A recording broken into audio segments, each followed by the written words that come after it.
Om Shanti, everyone. Good evening.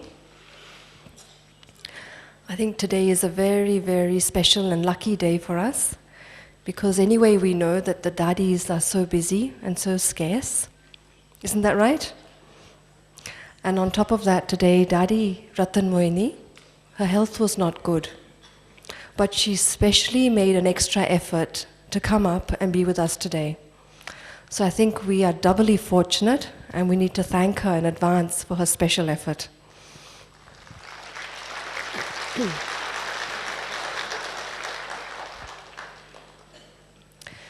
As many of you might know, Dadi is one of Baba's original jewels who joined the organization right from the beginning.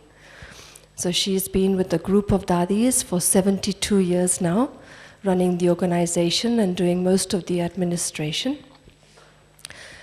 I think many of you know that she's our most youthful Dadi, and so she's actually in charge of the youth retreats and the youth wing of the Brahma Kumaris.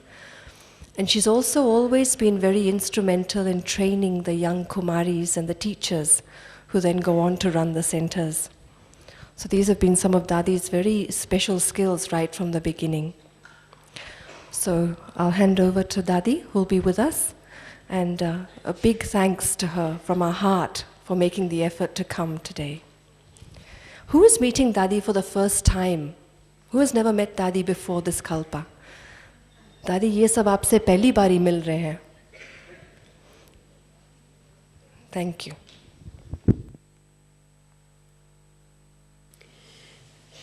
Om Shanti.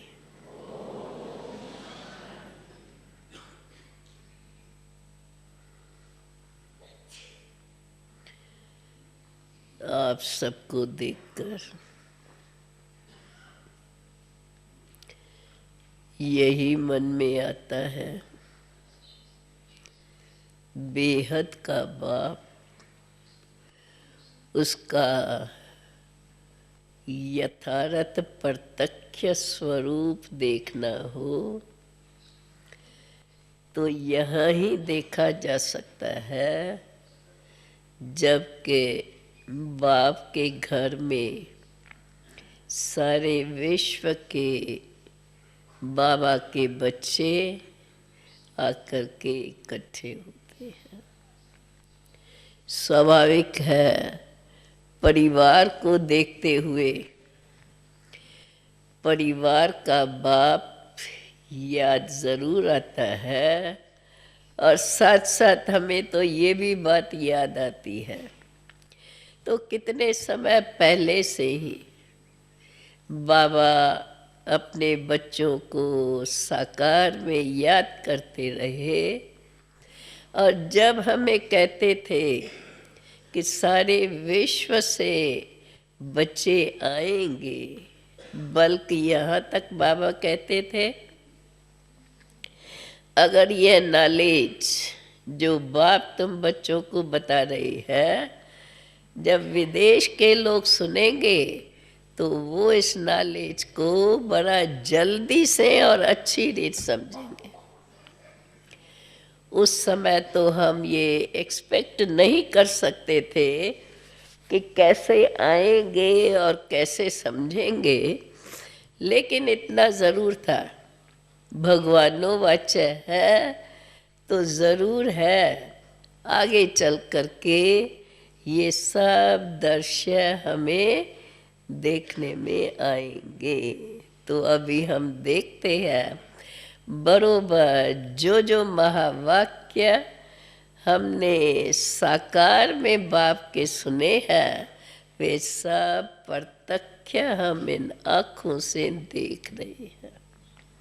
वैसे भी कहा जाता है, आँखों से देखी हुई बात भूलती नहीं है, परंतु हम तो कहेंगे भगवान के महावाक्य जब हम सुनते थे, भले समझ में आता था कि कैसे होगा, लेकिन साथ साथ ये भी विश्वास था कि ज़रूर है कि ऐसा होना ही है, क्योंकि यह निश्चय जब बाप को देखते हुए यह निश्चय हो ही गया, भगवान आया है, भगवान तो है ही, सारी विश्व का रचता, विश्व की आत्माओं का पिता। और वैसे भी माना जाता है कि परमात्मा जानी जाननहार है, सब जानता ही है, और जो भी वो कहता है वो यथार्थी है। तो इन्हीं भावनाओं के साथ भी, बल्कि कहें इस निश्चय के आधार पर जो भी हम बातें सुनते थे, उन बातों को यथार्थ मानते थे और मान करके खुश होते थे। क्योंकि भगवानों वाचा सुन करके क्या क्या बाबा कहते हैं, कितनी भविष्यवाणियाँ, कितने भविष्य की बातें पहले से ही बाबा बता देते हैं। ये सब बातें भी हमारे उस निश्चय को प्रत्यक्ष रूप में हमें दिखाती थी कि बरोबर। क्योंकि शुरू में जब हम आए तो उस समय तो आप जानते हैं, हिस्ट्रियों में सुना है कि नॉलेज का इतना विस्तार नहीं था, परंतु नॉलेज का विस्तार न होते भी निश्चय का बल, अटल निश्चय का बल, जो अटल निश्चय का बल बाप की याद, अथवा अन्य शब्दों में अगर कहें परमात्मा पिता की याद, भले शिव बाबा उस समय हम नहीं कहते थे, लेकिन परमात्मा, भगवान, ईश्वर, ये तो सदा हमारे मुख पे रहते ही थे। और ये शब्द ही ऐसे है जो चाहे बोले या मन में सोचे तो वो हमारी भावनाओं को इतना ऊंचा बना देते हैं। तो यह शुरू का बल, निश्चय की परिपक्वता, चाहे कुछ भी हो जाए, कोई कुछ भी कहे, क्योंकि शुरू में तो कोई मानते नहीं थे इन बातों को, परंतु हम लोग जो बाबा के पास आए और प्रत्यक्ष रूप में देखा, भले ही बाबा का रूप साधारण रहा, लेकिन साधारण रूप में हम तो ऐसे कहेंगे कि हमारे सामने तो प्रत्यक्ष ही रहे, जिसके आधार पर याद बनी ही रहती थी। मैं समझती हूँ आज की टॉपिक यही है ना, यथार्थ याद किसको कही जाती है। यूँ तो बाबा ने कल कुछ नॉलेज के आधार पर और कुछ धारणा के आधार पर उनकी निशानियाँ क्या है थोड़े में बताया है। और अगर उन बातों पर हमने विचार किया होगा, क्योंकि कल की मुरली के अंदर जो बाबा ने स्पष्टीकरण दिया है यथार्थ याद का, जिसमें बाबा ने बताया है धैर्यता, गंभीरता और समझ। वास्तव में इस बात पर हमें सोचना ज़रूरी है।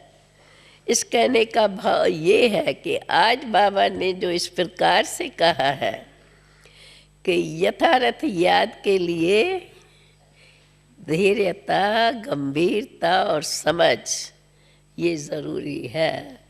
तो इन बातों का याद से किस प्रकार से संबंध है, और इन सब की याद से इन सब से अथवा इन्हीं बातों से याद निरंतर कैसे बन सकती है। हम तो कहेंगे वास्तव में याद का पहला फाउंडेशन निश्चय ही है, निश्चय की परिपक्वता। और निश्चय हम किसको कहते हैं?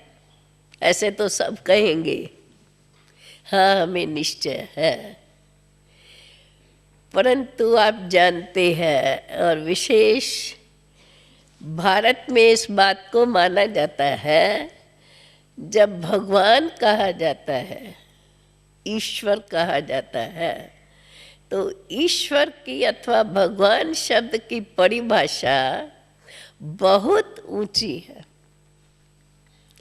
अब इतनी ऊंची भावनाएं हम बाप को साधारण रूप में देखते हुए और हमारे अंदर ऐसी ऊंची भावनाएं सदा बनी रहे, जिन भावनाओं के आधार पर ही बाबा के हर महावाक्य को हम स्वयं के अंदर फौरन धारण कर सकते हैं।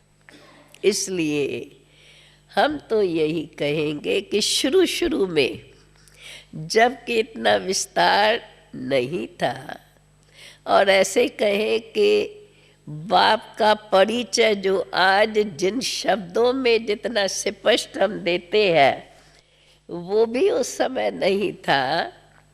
उस समय तो केवल मैं आत्मा हूँ, भले मैं ये कहते थे मैं आत्मा परमात्मा की संतान हूँ, परंतु मैं आत्मा निराकार, देह से न्यारी, देह को चलाने वाली शक्ति, ऐसे निश्चय के आधार पर बाप की पहचान, जब इस निश्चय के आधार पर बाप की पहचान हुई और बाप निराकार साधारण रूप में हम आत्माओं से मिल रहे हैं, तो यह जो हमारा शुरू का अभ्यास था, आत्मा आत्मा भाई भाई, स्वयं को आत्मा समझ करके हम बैठे।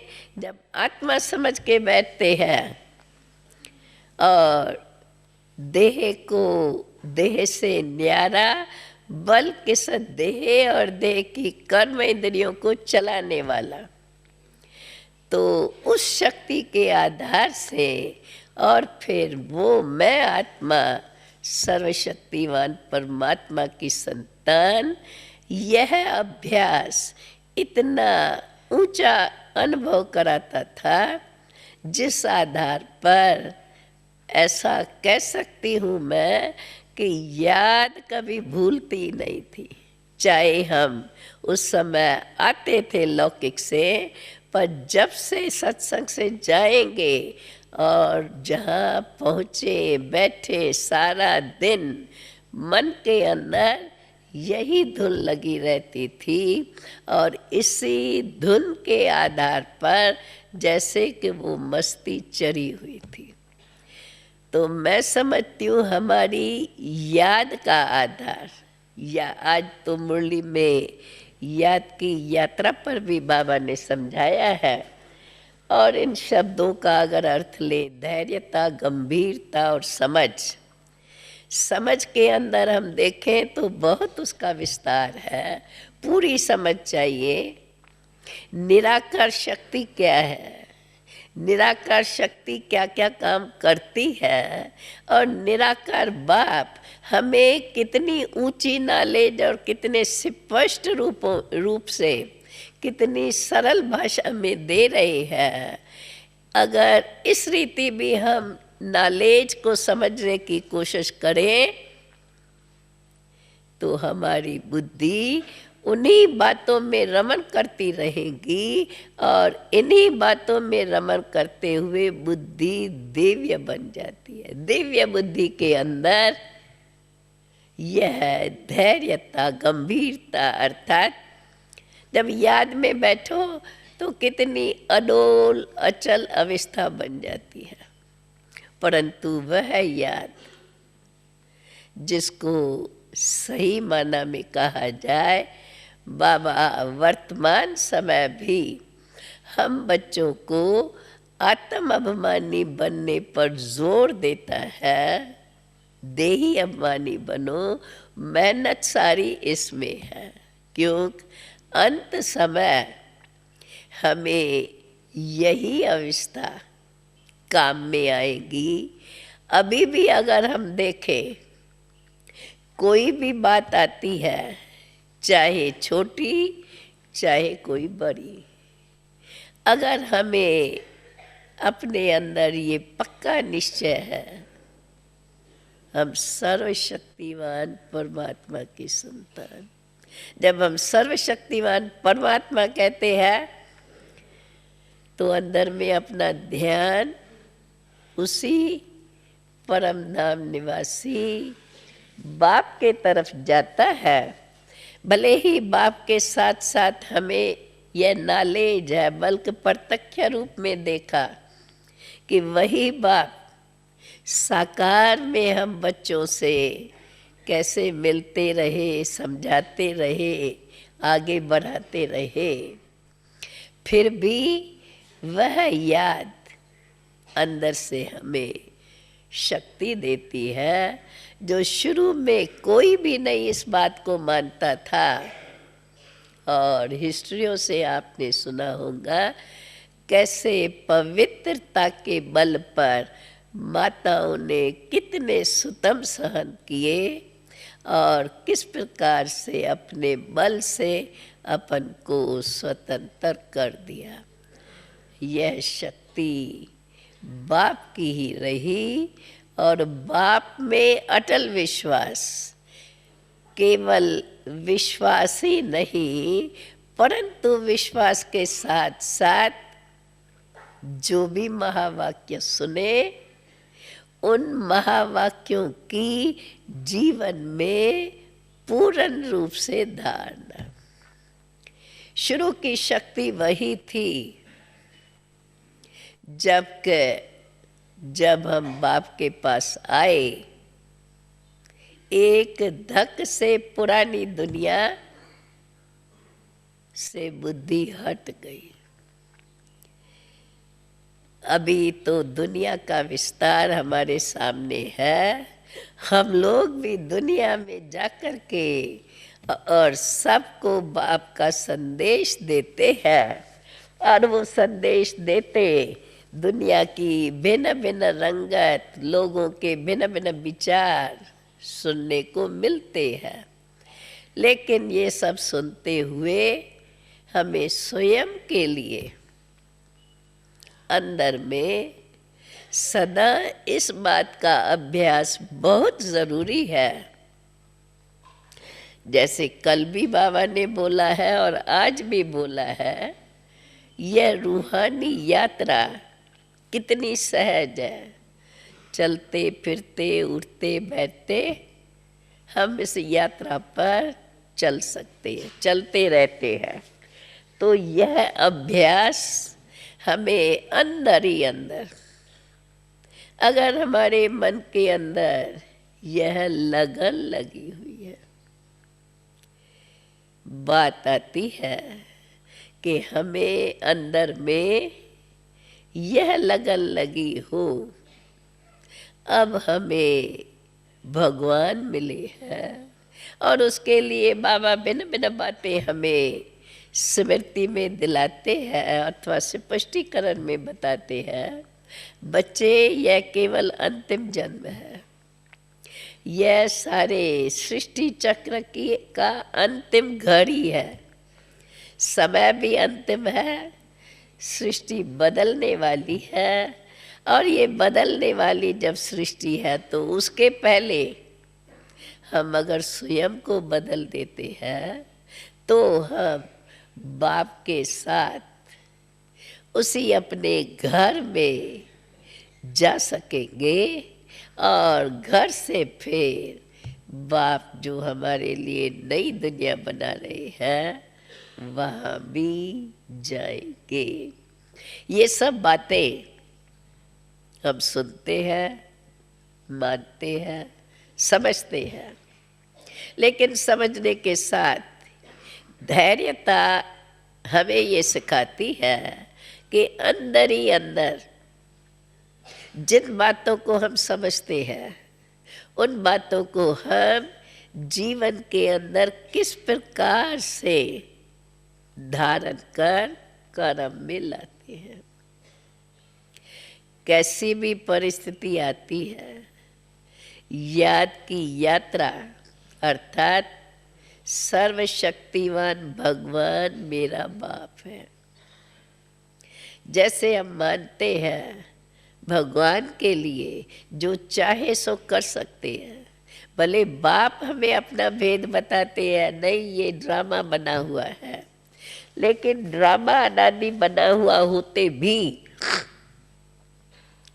हम जब विश्वास रखते हैं बाप में और जब कोई ऐसा आपातकाल आता है तो वह अटल निश्चय का बल बाप की शक्ति से हमें उसमें सफलता का अनुभव कराता है। ये सब मिसाल, ये सब प्रत्यक्ष फल हम अपने जीवन में तब ही अनुभव कर सकते हैं जब ये हमको दिन रात लगन लगी हुई हो।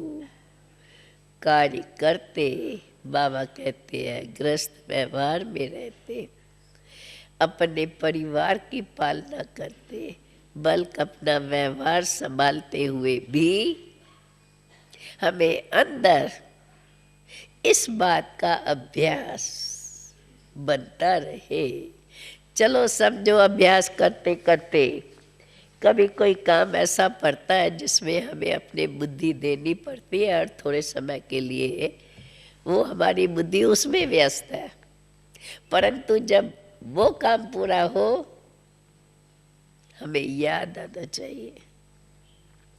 ऐसी लगन जब हमारे अंदर लगी हुई रहती है तो हम इस याद में, जो बाबा कहते हैं निरंतर याद, चलो बीच बीच में कोई काम के कारण हमारा बुद्धि योग उसमें लग जाता है, परंतु अगर अधिक समय, क्योंकि चलते फिरते उठते बैठते कितना टाइम मिलता है, सचमुच अगर हम अपने ऊपर ध्यान देते हैं और अगर अपना अटेंशन रखते हैं तो अपने को ऐसे महसूस होगा कि बरोबर समय अगर हम चाहें तो हम अपना समय अर्थात अंदर अपने मन बुद्धि की लगन हम बाप के साथ अधिक से अधिक समय लगा सकते हैं। लेकिन उसके लिए हमें अपना पूरा अटेंशन चाहिए। जब अटेंशन हम दें तब हमारी लगन लगी रहे कोई भी बात की।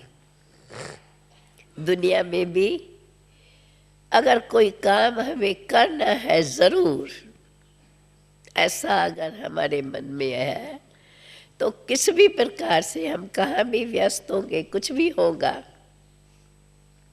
फिर भी जब मुझे ये काम करना है ज़रूर, कैसे न कैसे हम टाइम निकाल के उसको करते रहेंगे। ये तो मैं समझती हूँ अपना अपना अपने अपने क्षेत्र के अनुसार हर एक को अनुभव होगा। इसी प्रकार से हमें इस बात को भी लेना है, अगर हम यह बात ऐसे मान के चले कि वास्तव में हमारी जीवन यही है जो बाप ने हमारी बनाई। बाबा भी हमें बार बार ये याद दिलाते हैं, जब अभ्यास करते हो पहले अपने अनादि स्वरूप में स्थित रहो, फिर आदि स्वरूप को याद करो, फिर अपने पूज्य स्वरूप को याद करो। ये सब बातें बाबा हमें इसलिए स्मृति में दिलाते हैं कि जो हमने पाठ बजाया है वह हमें स्मृति ऐसी जागृत हो जो हमें ये महसूस हो बरोबर मैंने अर्थात आत्मा ने यह पाठ बजाई है। जब मैंने ही ये पाठ बजाए हैं, मेरी ही वो जीवन है अथवा थी, तो मैं फिर से अभी बना सकती हूँ। इसी प्रकार से, और इसमें दूसरा रहस्य ये भी समाया हुआ है कि आदि मध्य अंत हमारे जीवन का, हमारा माना मुझ आत्मा का, आदि से अंत तक, जब से मैं परम धाम से इस सृष्टि मंच पर आई, और जो जो मैं पाठ बजाती रही, अब जहाँ आके पहुँची हूँ, यह बाप मुझे सारी स्मृति दिलाते हैं। नॉलेज के आधार पर हम इसको अगर नॉलेज समझ करके समझते हैं, परंतु इस नॉलेज को अगर हम ये माने कि ये हमारी जीवन मैंने व्यतीत की है, इस प्रकार की स्मृति हम अगर स्वयं में जागृत करते हैं, तो उस स्मृति से उस समय मैंने कैसे कैसे पाठ बजाया है, वह हमें अंदर इमर्ज हो सकते हैं, और उसका आनंद अंदर ही अंदर हम जब लेते जाएंगे, वह आनंद मुझ आत्मा को शक्ति देता है। एक तरफ मेरी, जब मैं कहती हूँ अथवा मेरी कहती हूँ, तो आत्मा के संबंध से ही कहती हूँ, तो ये मुझे शक्ति देता है कि बरोबर मैंने जब ये पाठ बजाया है, तो उस समय मेरी कैसी शक्ति थी, जब ये स्मृति मेरे अंदर इमर्ज होती है। एक तो ये स्मृति हमारे अंदर त्रिकालदर्शीपन की शक्ति जागृत करती है। दूसरा, यह स्मृति हमें स्वयं में विश्वास दिलाती है कि कितना ऊंचा पाठ मैंने बजाया है, जो बाप भगवान मुझे मेरे ही पाठ की स्मृति दिला रहा है। उस स्मृति को मैं अच्छी रीत से समझ करके और सिमरन में लाऊं, क्योंकि बाबा ने हमें ये पहचान दी है। मुझ आत्मा के अंदर यह 84 जन्मों का पाठ भरा हुआ है। अब बाप जब हमें स्मृति दिला रहे हैं मुझे आदि पाठ की, और हम अपने उस निराकारी स्टेज पर रहकर इन बातों को यथार्थ रूप से याद करें। यथार्थ रूप कहने का मतलब, बाप जो सारे सृष्टि के आदि मध्य अंत को जानने वाला है, वही हमें हमारे पाठ की पूरी नॉलेज दे रहा है। और वो पाठ जब हमने बजाया है, तब कैसी मेरी जीवन थी, उन्हीं बातों को स्मरण करते अंदर ही अंदर, जब हम इस निश्चय से, इस विश्वास से, इस याद की शक्ति, बाप के याद की शक्ति से इन बातों को स्मरण करके अर्थात याद करते हैं, तो अंदर ही अंदर उस समय यह जो कुछ भी वर्तमान में हूँ, वो स्मृति में नहीं आएगा, नहीं आना चाहिए। उस समय हम वर्तमान को भूल जाए, और ये तो स्वाभाविक है। जब हम इतनी ऊंची बात और इतने ऊंचे विश्वास के साथ याद करते हैं। भगवान की भावनाओं से भगवान की बात, बाप सत्य है, जो बताता है वो सत्य है, ऐसे मानकर जब हम याद करते हैं तो हम भी स्वयं के सत्य स्वरूप में स्थित रह करके स्वयं के सत्य की शक्ति को पहचानते हैं। अब ये सब बातें अगर मैं कहूँ शब्दों में लाई जाती है तो जरा कहाँ कहाँ मोटा रूप समझ में आता है, परंतु शब्दों के सिवाय भी तो हम कोई बात को समझ नहीं सकते हैं। बाप भी हमें इतनी ऊंची बातें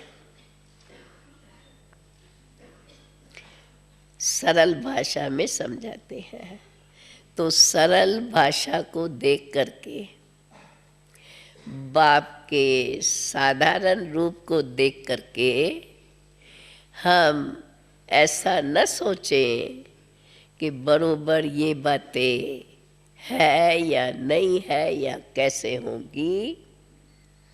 हम अपने अटल विश्वास मैं यही कहती हूँ, जब हम मानते हैं कि मैं आत्मा हूँ, और ये तो प्रत्यक्ष प्रमाण है, और यह भी हम सब मानते हैं कि हम सब आत्माएं एक पिता परमात्मा की संतान है। अब ये बातें जो परंपरा से चली आ रही है, मानी हुई है, यादगार बने हुए हैं, भले उसमें मिलावट हो गई है, बाबा हमें उसकी सत्य नॉलेज दे रहे हैं। जब सत्य बाप हमें उसकी सत्य नॉलेज दे रहे हैं तो उस सत्य नॉलेज को जितना हम स्मरण करेंगे, हमारी बुद्धि दिव्य बनती जाएगी, अर्थात सत्य को जानते, सत्य को पहचान करके बुद्धि के अंदर दिव्यता और आत्मा की शक्ति जो ओरिजिनल है, जितना जितना हम अभ्यास करेंगे उतना उतना हमारी वो शक्ति बढ़ती है, जिसके आधार पर यह जो याद है, बाप की याद, रूहानी याद, बाबा याद की यात्रा कहते हैं। यात्रा इसलिए ही है जो पूरा हम सृष्टि का चक्कर सतयुग से लेकर कलयुग अंत तक अपने 84 जन्मों का चक्कर पूरा जान करके और फिर हम ऊपर जाते हैं उसी अपने परम धाम में, उसी अपने घर में, उसी भगवान के घर में, उसी भगवान के साथ भगवान और मेरा जो रूप है अपने ओरिजिनल स्वरूप में हम अपने बाप से मिलते हैं अपने घर में। अब इन सब बातों को जितना ही हमने सुना है उसको हम जितना अंदर ही अंदर इस अटल विश्वास के साथ स्मरण करते हैं, और स्मरण करते करते जब हमें उसकी स्मृति आती है, वह स्मृति हमें अंदर ही अंदर खुशी का अनुभव कराती है। वह स्मृति हमें अंदर ही अंदर उस समय के शक्ति का अनुभव कराती है। भले ही हम जब फिर से अपने इस पाठ में आते हैं इस समय के, वह भी अपने पर मदार है कि उस समय जो हमने अनुभव किया, उस अनुभव को हम वर्तमान अपने जीवन के अंदर किस प्रकार धारण करके और वर्तमान को ऐसा ऊंचा बनाते हैं, ये तो हर एक के अपने अटेंशन और पुरुषार्थ पर मदान है।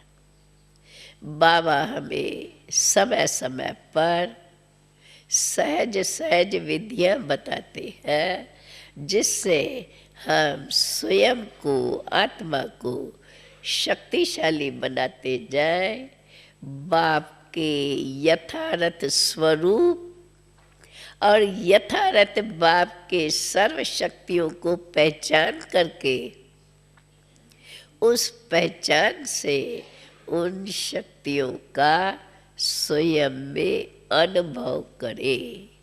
और इसके लिए ही यह याद की यात्रा, जो बाबा कहते हैं समय समय पर, चाहे उस दिन बाबा ने कहा सवेरे सवेरे उठ करके, क्योंकि वो समय और सब कार्य से हम फ्री हैं, और जब लगन लग जाती है तो वो समय ऑटोमेटिकली हम उस समय को इसमें सफल करते हैं।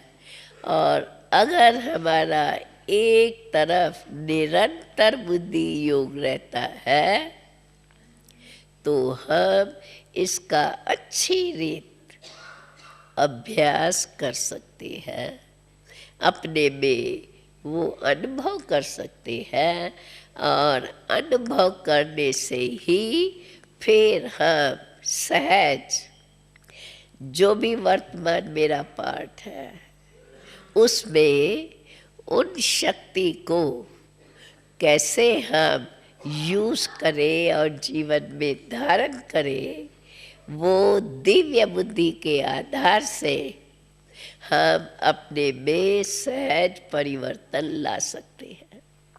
क्योंकि आत्मा चेतन है, आत्मा में भी शक्ति है। परमात्मा पिता ने हम बच्चों को, हम आत्माओं को वह शक्ति दी है, जिस कारण बाप कहते हैं जैसा बाप वैसा बच्चा।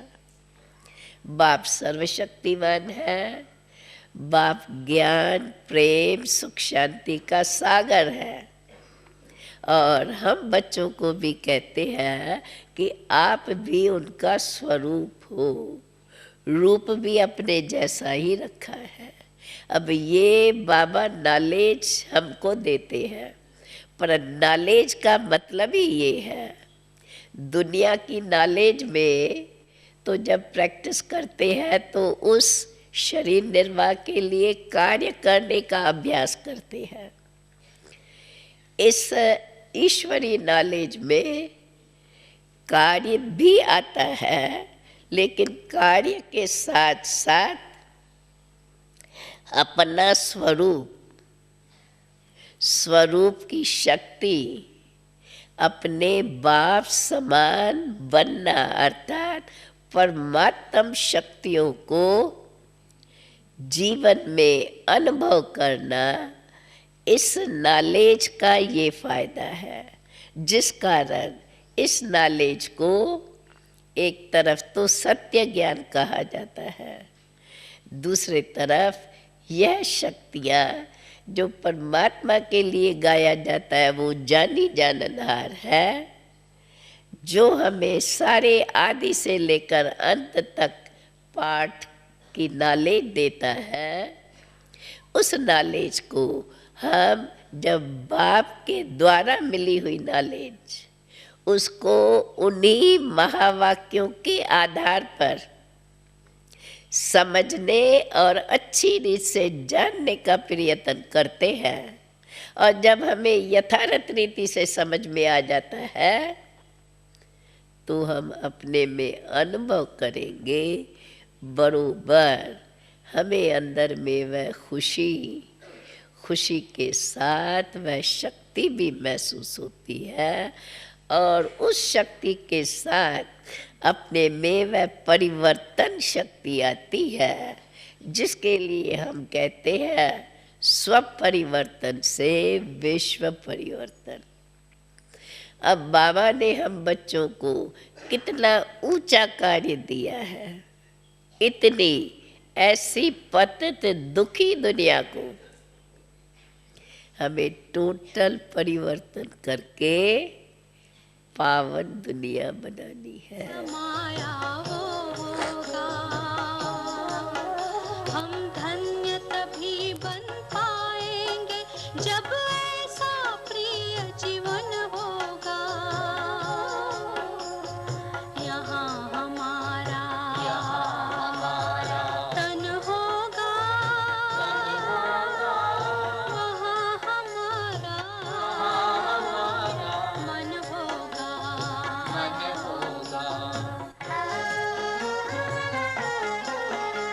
जहाँ होता है मानव का धन, वहीं होता है उसका मन। इसलिए परमात्मा ने बताया, मुझसे लगा लो अपना मन। हम सा नहीं कोई जमाने में, रचना रचता का ज्ञान जिसे, पर ऐसा भी बनना होगा, नहीं कभी अभिमान जिसे। यहाँ हमारा तन होगा, वहाँ हमारा मन होगा।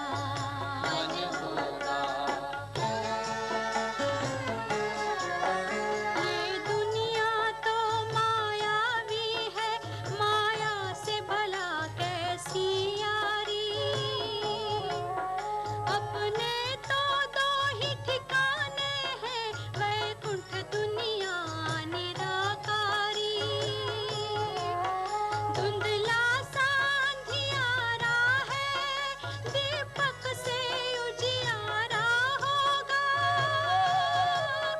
ये आँख भी तन का दीपक है, ये ज्ञान जीवन दीपक होगा। यहाँ हमारा तन होगा, वहाँ हमारा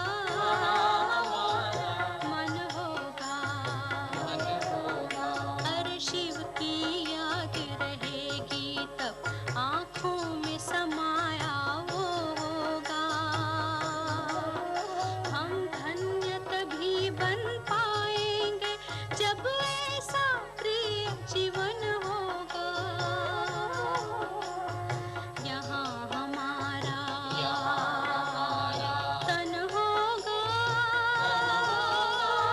वहाँ हमारा मन होगा।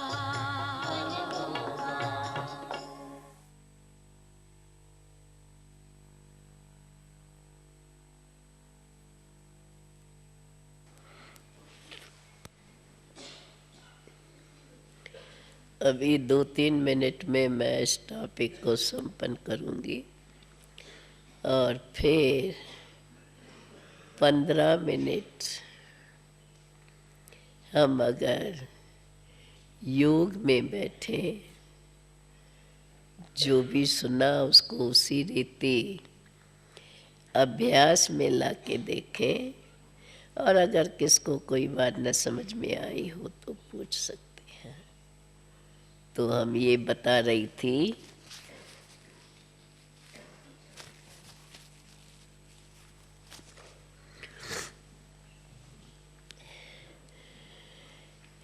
कि इसी निश्चय के आधार पर बाबा ने अथवा समय समय पर बाप जो जो हमें विधि बताते हैं, अगर उसी समय माना उसी दिन आज बाबा ने जो विधि बताई उसी को, क्योंकि जिस समय हम सुनते हैं उस समय हमें बहुत अच्छी बात लगती है ना। सबका ये अनुभव है, सबका ये अनुभव पूछो है ना ये। तो उस समय क्या है, हमें इन बातों का अनुभव है, क्योंकि शुरू शुरू में अभी तो नॉलेज का विस्तार बहुत है, शुरू में इतना विस्तार नहीं था। बाबा ने जो सुनाया उसी दिन, बल्कि उसी समय भले हम काम करते रहेंगे, परंतु जो सुना उसको या तो 2-3 बहनें आपस में मिल कर के उसको फिर रिवाइज करेंगे। रिवाइज करने से बाबा ने जिस उमंग से बोला है, जो उसकी जा वर्णन किया है और उससे जो हमें महसूस हुआ है, उस खुशी खुशी से जब वर्णन करते हैं तो अपने अंदर उस समय वो खुशी जो बाबा के बोलने की शक्ति है वो जैसे इमर्ज होती है, और फिर उन्हीं भावनाओं के साथ जाकर के एकांत में बैठो या वो ही आपस में छोटा सा ग्रुप मिल करके योग करो, देखो कितना अच्छा योग लगता है। और कुछ भी याद नहीं आएगा, बल्कि जो बाबा ने बताया है वो अंदर सोच के और उसकी जो शक्ति है, उससे जो खुशी मिलती है वो इमर्ज हो जाएगी, बाकी शांत हो जाएंगे। स्मृति का वो फायदा है। बाबा क्यों कहते हैं बच्चे स्मृति सिमरन करो, सिमरन करते करते स्मृति स्वरूप बनो। स्मृति स्वरूप अर्थात जो बाबा हमें बताते हैं लक्ष्य, स्वरूप जो उसमें भरा हुआ है, जो क्वालिटीज उस स्वरूप की है, उन क्वालिटीज को हम इस ज्ञान के आधार से, सत्य ज्ञान के आधार से उन क्वालिटीज को अपने में उस स्टेज पर रहकर इमर्ज करें। स्मृति वो शक्ति है जिस बात की स्मृति आएगी, साधारण रीति से भी हर एक को ये अनुभव है। आज से 1 बरस पहले की कोई भी ऐसी बात, चाहे खुशी की चाहे दुख की, आपको याद आएंगी तो उस समय आपके चेहरे पर वो चिन्ह, खुशी की बात याद आएंगी तो वर्णन करने में वो खुशी, वो सारा रूप इमर्ज होगा। दुख की बात याद आएंगी तो सारा वो रूप इमर्ज होगा। तो ये तो हुई हद की बातें, और ये बाबा हमें बेहद की बात बताता है। तो बेहद का बाप हमें बेहद की बातें बताता है, इसलिए हम आत्माएं अभी जो हदों में फंस गई है, उन हदों से परे होकर जो बेहद में हमारा स्वरूप है, शुरू का, आदि का, उस अपने स्वरूप को याद करते, जिसको हम स्मृति कहते हैं, याद करते उस समय की क्वालिटीज इस सत्य ज्ञान के आधार से इमर्ज करें तो हमें महसूस होगा उस समय की जीवन कैसी थी।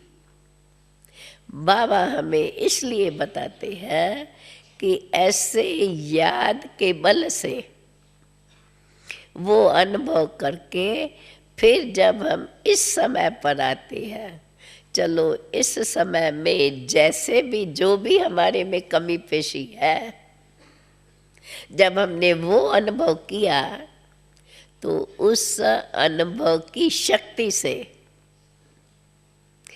अभी की कमी पेशी को हम सहज ही परिवर्तन कर सकते हैं। अर्थात हमारे अंदर यह विश्वास रहेगा, जब मैंने ये पाठ बजाया है तो मैं अभी भी अपने में वो क्वालिटीज धारण कर सकती हूँ।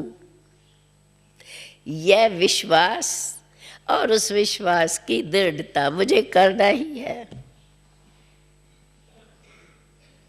तो ये दृढ़ता हमारे अंदर हिम्मत देती है, बल आता है, जिस बल के आधार पर हम अपने में फिर से वह आदि अनादि गुणों की शक्तियों को अपने में धारण कर वर्तमान समय अपने कर्मों में ला सकते हैं, क्योंकि कर्म से ही हमारे संस्कार, कर्म से ही हमारी प्रारब्ध बनती है।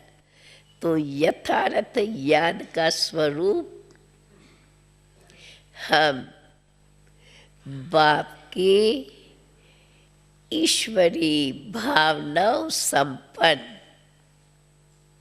शक्तिशाली याद में रहे और उस याद के बल से जो जो बात बाबा हमें स्मृति दिलाते हैं, उस स्मृतियों को अनुभव में लाए और उस अनुभव के आधार पर हम वर्तमान समय अपने जीवन में उस अनुभव की शक्ति से अपने में परिवर्तन ला सके।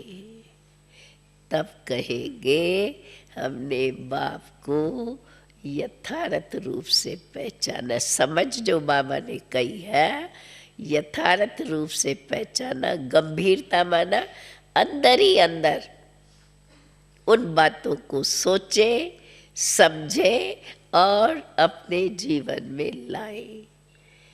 तब फिर देखो हमें अपनी जीवन से अर्थात और भी बाप के प्रति प्यार, बाप के कार्य की महानता, उसका इतना रिस्पेक्ट और उस रिस्पेक्ट के आधार पे बाबा ने कहा और मुझे करना ही है, ऐसा स्वयं के अंदर नेचुरल विश्वास बना रहता है, जिसके आधार पर हम कार्य करते रहेंगे तो हमें कोई मुश्किल अनुभव नहीं होगा। अगर इस प्रकार हम अपने अंदर, जैसे बाबा ने कहा, बाप से गुड मॉर्निंग करके फिर ज्ञान का चिंतन करो।